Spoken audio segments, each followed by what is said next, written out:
बिहार के पूर्णिया से निर्दलीय सांसद पप्पू यादव की गिरफ्तारी ने राज्य की राजनीति में हलचल तेज कर दी है।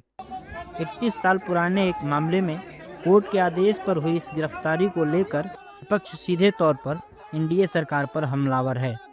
लोकसभा में नेता प्रतिपक्ष राहुल गांधी के बाद अब प्रियंका गांधी वाड्रा भी खुलकर पप्पू यादव के समर्थन में उतर आई हैं। उनका आरोप है कि बिहार में बीजेपी और उसके सहयोगी अन्याय और अत्याचार के साथ खड़े हैं। प्रियंका गांधी वाड्रा ने सोशल मीडिया प्लेटफॉर्म एक्स पर पोस्ट लिखते हुए बिहार सरकार और बीजेपी पर गंभीर आरोप लगाए हैं।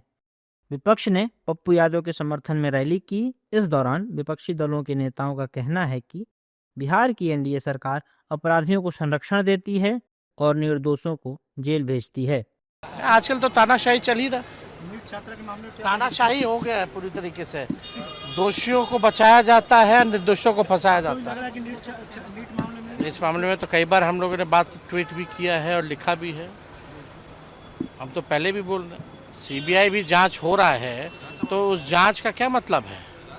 विधानसभा में लगातार हमारे एमएलए हम सब पार्टी उठा रहे हैं, लेकिन सीबीआई के को पहले भी जांचें मिली थी बिहार की। आप देखिएगा जो बिहार का जो सृजन घोटाला का है, बालिका गृह का है, नवगुना मामला है, सब ठंडे बस्ते में। बिहार सरकार का काम है अपराधियों को संरक्षण दो और मामले को ठंडे बस्ते में डालो। देखिए, एनडीए के लोग कह रहे हैं काहे को उनके बयान पे बयान ले रहे हैं।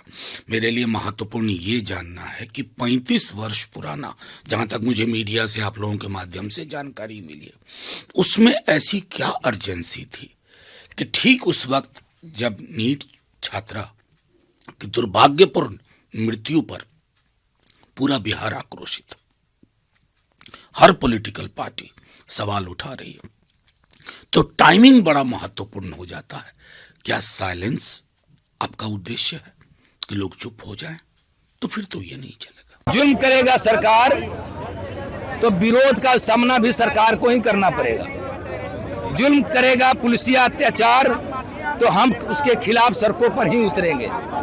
जिस तरह से बेटी के न्याय के लिए हर एक कार्य कांग्रेस कार्यकर्ता पिछले 4 तारीख से ही सड़कों पर हम हैं, पिछले महीना से ही सड़कों पर है, और हमारे नेता पप्पू यादव जी सदन से लेकर सड़क तक विरोध दर्ज करा रहे हैं, आवाज बुलंद कर रहे हैं। हर एक को नाम को उजागर करने की मांग बिहार सरकार और एनडीए सरकार से कर रहे हैं कि कौन आखिर जुल्मी था या है। देखिए, पप्पू यादव की गिरफ्तारी तब हो रही है 31 साल बाद उस केस में, जब वो नीट का मामला उठा रहे हैं।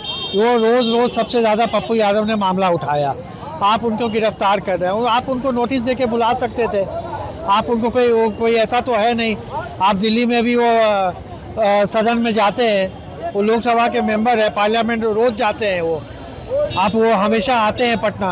आप रात में 11 बजे उनके आवाज़ जाके उठाने के कोई मतलब नहीं था। ये उनके साथ तो गलत हुआ ही है।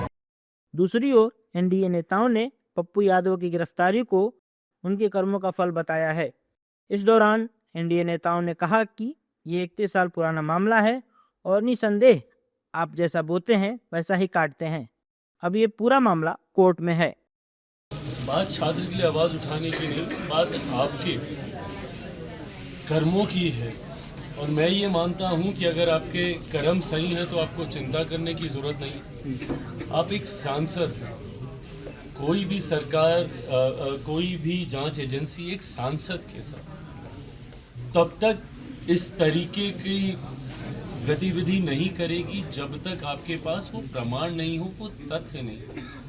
बहरहाल मैं जांच एजेंसी नहीं हूँ, पर मैं मानता हूँ कि अगर ये कार्रवाई की गई है तो कहीं ना कहीं जांच एजेंसियों के पास कुछ ना कुछ प्रमाण, कुछ ना कुछ सबूत सामने आए होंगे। पुराना विषय है, इस विषय की गंभीरता ज़रूर है, पर ऐसे में जांच में सहयोग करना मैं मानता हूं कि हर किसी की जिम्मेदारी है। देखिए, अब तो ये पूरा प्रकरण सीबीआई को सौंप दिया गया और परिजनों की ओर से, कई संगठनों की ओर से सीबीआई को सौंपे जाने की मांग हुई थी।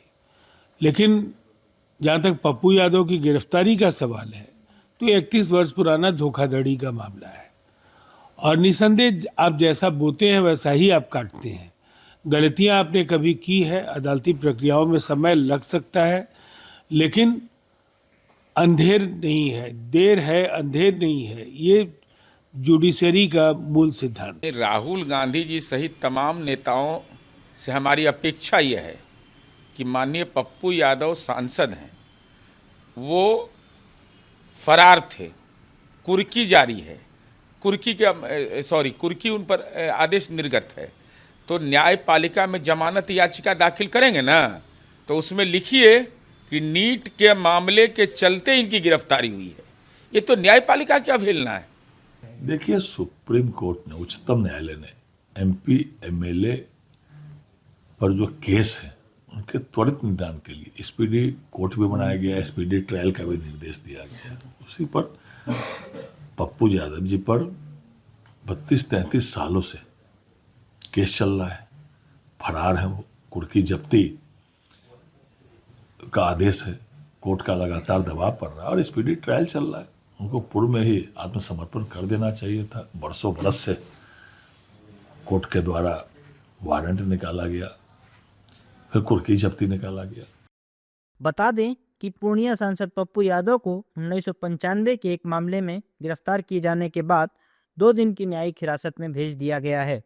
अतिरिक्त मुख्य न्यायिक मजिस्ट्रेट की अदालत ने कहा कि उनकी जमानत याचिका पर सोमवार को सुनवाई होगी और तब तक उन्हें इलाज के लिए पटना मेडिकल कॉलेज और अस्पताल में रखा जाएगा।